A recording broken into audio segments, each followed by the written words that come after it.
The cell prepares for meiosis in interphase by growing in G1 phase, replicating its DNA in S phase, and continuing to grow in G2 phase. We start with a diploid cell that will undergo meiosis to eventually produce 4 genetically different haploid daughter cells. In prophase 1, the replicated chromosomes condense, coil, and become visible. The homologous pairs of chromosomes each consist of 2 sister chromatids attached at the centromere. The nuclear membrane breaks down, centrosomes duplicate and move to opposite poles, as their purpose is to attach to the centromeres so that the chromosomes can move. Homologous pairs of chromosomes get close together in a process called synapsis to form tetrads.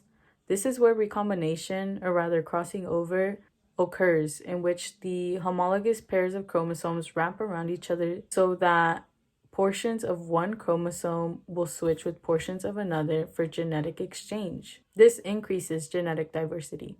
In metaphase 1, the tetrads line up on the midline as they are moved by the spindle fibers in a random assortment to allow for more genetic variability.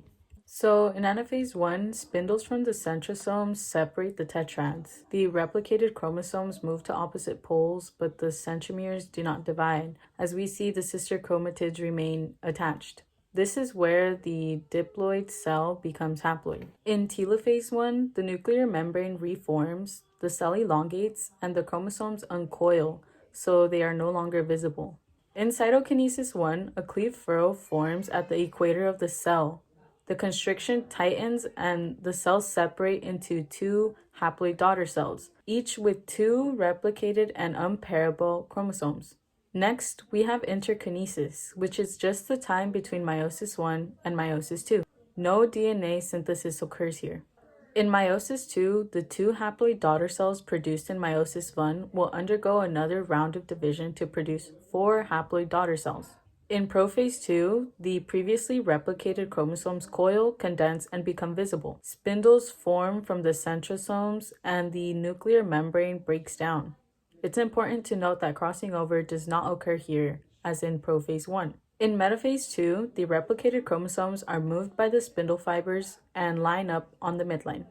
In anaphase 2, the centromeres divide as the sister chromatids are separated by the spindles.